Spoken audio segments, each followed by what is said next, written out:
What's up guys, my name is Olumide and welcome to today's video.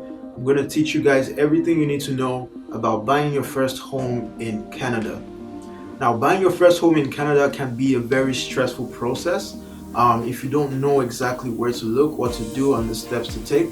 And I hope by this video you learn something about buying your first house in Canada. Now for step one, the first thing you need to do before you even go looking for the home is to actually make sure that you are pre-approved. Now pre-approval means you've gone to the bank, you've gone to a mortgage broker, and you've basically figured out how much you can afford to buy that new house that you love. Now, when you go to the bank, one of the things they're going to ask you is for your financial records.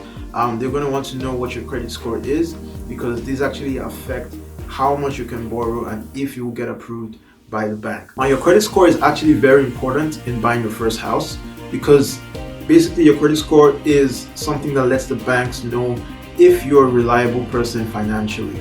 That's what your credit score is. So if you have a high credit score, it means that you're highly reliable, and that means the bank can actually trust you with more money and they actually believe that you're going to pay back as soon as you can. Two of the basic things that they check are your financial records, how much you earn per year, and also your credit score. Your credit score is very important to banks because your credit score shows how reliable you are financially.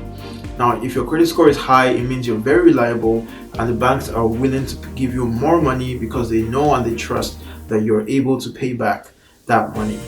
So make sure your credit score is good. Make sure that you know how much you can afford before you go out there looking for a house. The next step is your down payment. Basically, your down payment is how much you have to put down, how much skin you have to have in the game before you buy the first house and before the bank releases money to you.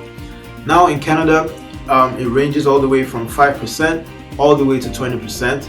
5% depending, if you're going to be living in this house and it's going to be your primary residence when you buy the house.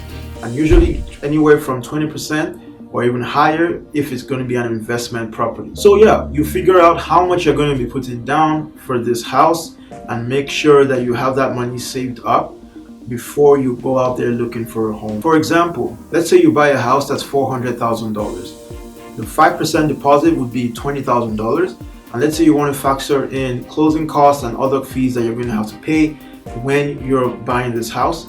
That would be an extra, let's say $5,000. That's $25,000 you need to have before you go out looking for a house, because once you go out looking for the house, you need to close as soon as possible. Now, the next step after making sure you know how much you can afford, you have the money and you know how much you need to put down, that's 5%.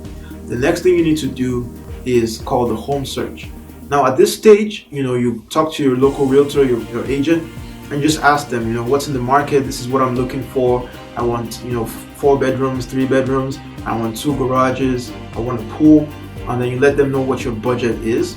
And then you go out there and search for many beautiful homes. A pro tip I'll give you is, if you don't see yourself living in the home, don't bother buying that house, because you're not going to like it, right? So just find a home that actually clicks to you and that actually speaks to you and that makes sense financially. Thank you for watching this video up to this point. Before I get to step 4, I'd like for you to leave a like down below, comment on this video, and share it to someone you know might need it. Now for step 4, you know how much you need to pay to buy your new house. You know how much a down payment you need, and you save that money up. Step 3, you've looked around and you found the perfect house for your dreams.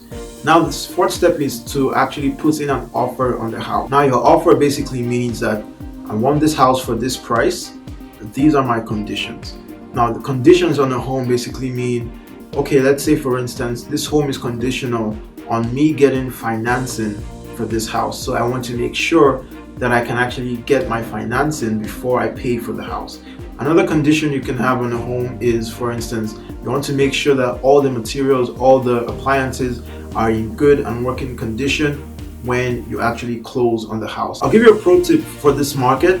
Usually homes with less conditions actually are more likely to sell or get accepted.